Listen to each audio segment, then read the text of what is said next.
masu kallonmu da sauraronmu a ko'ina a faɗin duniya, assalamu alaikum warahmatullahi wabarakatuh. Barkanmu da sake saduwa a cikin wannan shiri namu mai albarka na shirin mu koyi rubutun Hausa, wanda yake zuwa muku daga wannan tasha mai albarka ta Afirka TV3. In ba ku manta ba, a shirinmu da ya gabata mun buɗe a wannan shiri mai albarka inda muka faɗa wa masu sauraronmu da kallonmu cewa insha Allah wannan shiri zai mai da hankali wajen gyare-gyaren abin da ya shafi rubutun Hausa, kuma har muka ba da wasu jumloli idan an tuna masu ainihin kama da juna amma kuma suna da bambanci a ma'ana, kuma adadin harafansu ɗaya, amma sanin ka'idar rubutun Hausa ita za ta bambance maka su wajen rubutawa. A yau insha Allah za mu ɗora inda za mu ƙara ba da wasu misalan kafin nan kuma mu shiga cikin ainihin ka'ida ta gaba daga cikin ka'idojin rubutun Hausa. A wancan karan ina tunanin mun ba da jumloli masu ainihin kama da juna guda uku guda biyu. Yanzu kuma insha Allah za mu rubuta wata jumlar ita ma mai bayani, sannan sai mu shiga a wata gabar insha Allah. Yanzu ku biyo mu. To alhamdulillah, a waɗannan jumlolin da muke gani su ma ga su nan 'yan uku ne. In kai lissafa harafansu su ma harafansu daidai ne. Bambancin su ma kawai za a ga wani gurin, musamman a ainihin farkonsu, kalmomin farko guda uku, a wani gurin an haɗe, wani gurin an raba. Don haka in muka kalli jumla ta farko, abin da aka rubuta shi ne ko da ya jima, ko da ya jima, ko da ya jima babu komai. Abin da ake nufi wannan, wala Allah an aiki wani ake tunanin zai iya jimawa, zai iya kuma dawowa a kan lokaci, sai aka ce ai ko da ya jima babu komai, ana ya tafi ya jima bai dawo ba babu komai. Da haka ko da ya kalmomi ne ɗaiɗaikunsu, ba za a haɗa kowace ba. ko da ya jima kalma ɗaya ce ita kuma jimawa, don haka ko da ya jima babu komai. Amma an ka kalli jumla ta biyu sai aka ce ko da yaji, ko da yaji ma babu komai. Wala Allah abinci ne aka ce ai yaji, sai wani ya ce ko da yaji ma babu komai, wanda yake nuna cewa shi wala Allah yana son yaji. To a nan in ka kula, nan ya jima, amma nan sai aka sa ita wannan ji din sai aka haɗe ta da nan, sai ya tashi ya ba da suna yaji, amma ma ɗin daban. Ko da yaji ma babu komai. Amma a jumla ta uku sai aka ce ko da ya ji, ko da ya ji, wannan na ji ne, ko da ya ji ma babu komai. Sai wasu suke magana aka ce amma ba a so Audu ya ji, sai wani ya ce ko da ya ji ma babu komai. Da haka a nan jumla ta ƙarshe ko da ya ji, kaga ya ji, ya aiki ji, shi ma wannan ya shi kai ji aiki. Da haka anan kalmomi ne guda biyu. Da haka duk sanda za ka ce ya ji a Hausa, ya ji raba shi ake da ya ji, da na ji, da ta ji. Ba za ka haɗe ta ji, ta ɗin nan da ji ba, domin ta wakilin suna ne wanda take nufin wata wadda ba ta nan. Ta ji in ka haɗe ya ba da wani abu daban. Haka in ka zo ya ji labarai, ya ji karatu. Da haka ya ɗin daban, ji daban. Idan ka haɗe ya ji, to abin da zai koma yaji. Duk wanda ya haɗe ya ji wajen rubutu, maimakon ya yi su daban-daban, ya haɗe ya koma yaji.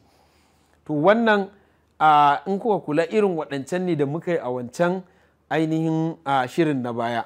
To yanzu za mu shiga insha Allah misalai na irin abubuwan da ake haɗewa da kuma wanda ake rabewa a matakin kalma, tunda wannan mun kasu ne jumlolin don su ainihin haska mana irin gyararrakin da za a dinga yi. To yanzu bari mu ba da misalin yadda ake ainihin rubuta wasu ainihin kalmomi. Yanzu misali kana so a Hausa ka ce shi ne, shi ne. To a harshen Hausa za ka rubuta shi daban, sannan ka ce ne ita ma daban. Don haka shi ne, wannan shi ne daidai a ƙa'idar rubutun Hausa. Da za ka haɗe kamar haka, to wannan ita ce kalmar babu ita a Hausa. saboda haka ya koma turanci. Kalmar turanci kuma akwai ta, su suna da wannan a harshen turanci suna da shine, ka je a goge ma takalmin ka yi ta shining, to sai ya zamo kana haɗa shi ne kana so ka ce shi ne ya zo jiya, in ka haɗe ya koma shine. Da haka sai ya zamo ba mu da shine a Hausa, sai dai shi ne. Misali na gaba, in ka ɗauki wannan ni ne mai koya harshen Hausa, to wannan shi ne daidai, ni daban ne daban. Don haka da za ka haɗe shi ma ya koma wata kalma ta turanci 9 wadda take nufin tara, wanda mu kuma mu da ita a Hausa.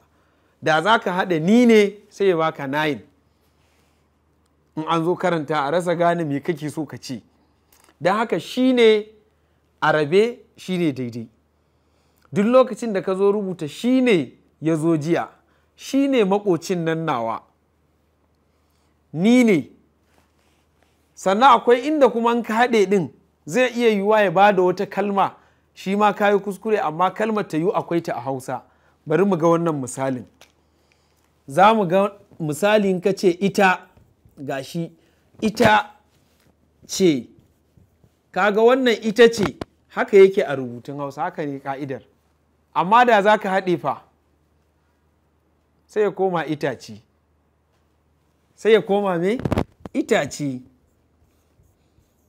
Kana haɗewa sai ya baka itace, wanda ya danganta ne kake son rubutawa. Idan kana so ka ce ita ce ƙanwan nan tawa, to kaga dole ka yi wannan. A nan in ka sa itace sai a ce ka yi wannan. In kuma itace kake son rubutawa ba za ka raba ba, sai ka haɗe. Don haka waɗannan suna nan da yawa. Sauran 'yan uwansu akwai su ne, su daban ne daban, su ma an ka haɗe ka yi kuskure. Akwai ku ne, ku ne, shi ma wannan shi ne daidai. Sa'an nan akwai mu ne, mu daban ne daban.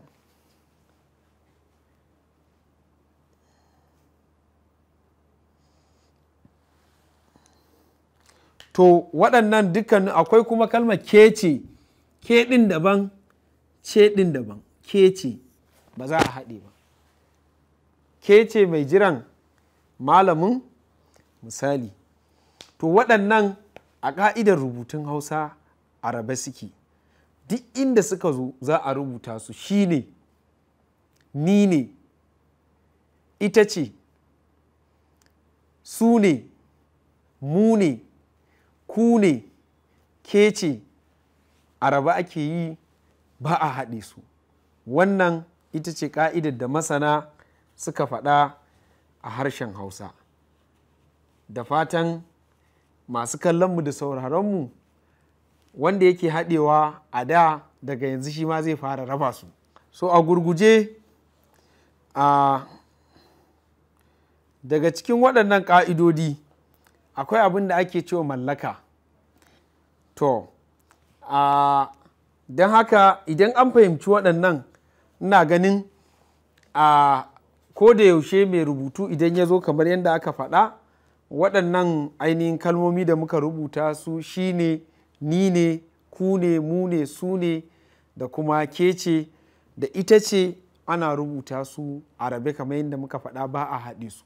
Idan an haɗe su zai iya ba da wata ma'ana ta daban, ko ya zo da wata baƙuwar kalma kamar yadda muka ba da misali a wajen shi ne, sai muka ce zai koma shayin, wadda yake kalma ce ta harshen turanci. Ko ni ne zai iya koma nayin, wadda yake ita ma kalma ce ta turanci. Amma wajen ita ce sai muka ce zai iya ba da kalmar Hausa itace, amma ita ma in ka haɗe kuma kai so kake ka ce ita ce, to a nan ma ka yi kuskure, domin ka yi ga abin da ka nufa amma kuma ka rubuta wani abu bisa rashin sani. To ina ganin a nan za mu gimtsa shirin, insha Allah sai mun zo a shiri na gaba sai mu shiga kuma insha Allah sababbin wasu ka'idodin. Ku kasance tare da mu a wannan shiri na ka'idodin rubutun Hausa domin ainihin amfanuwa da wannan shiri daga tashar Koyi albarka ta Afirka TV. Assalamu alaikum.